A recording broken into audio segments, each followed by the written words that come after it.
আসসালামু আলাইকুম ওরহমতুল্লাহি বারাকাতুহু। কথা বলবো ই ভিসা আপডেট নিয়ে। The rollout of e-visa system continues to progress চলছে e-visa যেটা rollout from 2nd June 2025 expired biometric resident permit can no longer be used for travel to UK or to generate share codes to prove right to work. 2রা জুন 2025 থেকে 2025 সাল থেকে biometric resident card আর ইউকেতে ট্রাভেলের জন্য কিংবা শেয়ার কোড তৈরির জন্য ব্যবহৃত হবে না। Employers should ensure that remaining employees who not yet transited to e-visa do promptly. এমপ্লয়াররা বলছে যেসব কর্মী তাদেরকে ই ভিসা করে নাই তারা যেন ই ভিসা দ্রুত করে ফেলে, আনলেস দে আর এক্সেম্পট, যদি না তারা এক্সেম্পট হয়।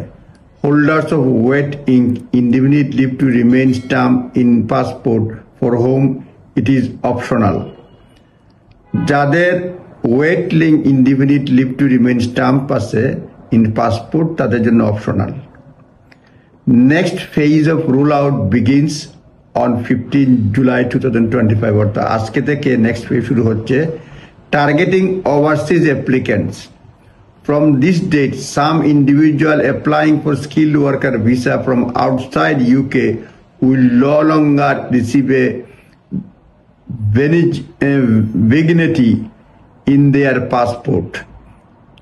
15 জুলাই থেকে বিদেশ থেকে যারা স্কিল ওয়ার্কার অ্যাপ্লাই করবে তাদের জন্য আর পাসপোর্টে এই যে ভিগনেটি যেটা স্টাম্প সেটা ব্যবহার করা হবে না। Instead they will be expected to set up their e visa in the UKVI account.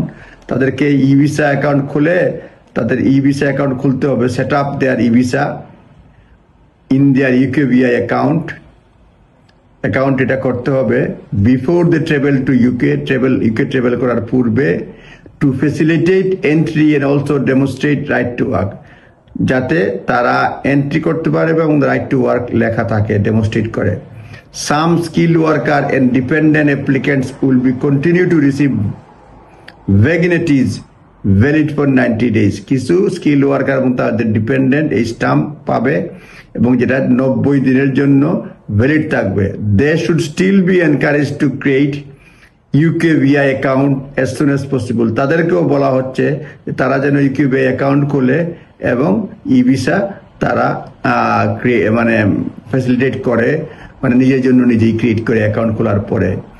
An employer can still carry out right to work check on the basis of vignity.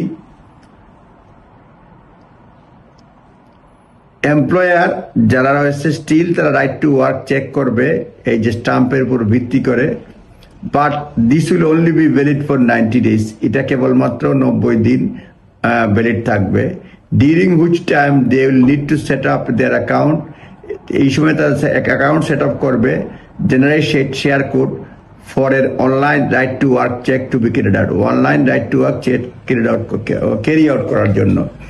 মোট কথা 15 জুলাই 2025 সাল থেকে যারা বিদেশ থেকে স্কিল ওয়ার্কার ভিসায় apply করবে তাদেরকে আর পাসপোর্টে স্টাম্প দেওয়া হবে না, তাদেরকেও ই ভিসা অ্যাকাউন্ট ইউকেবিআই অ্যাকাউন্ট খুলে ই ভিসা জেনারেট করতে পারবে যাতে তারা এখানে ব্রিটেনে ঢুকতে পারে এবং তাদের রাইট টু ওয়ার্ক দেখা যায়। এই হচ্ছে আপডেট, নিজ দায়িত্বে দেখে নেবেন। ধন্যবাদ। আসসালামু আলাইকুম।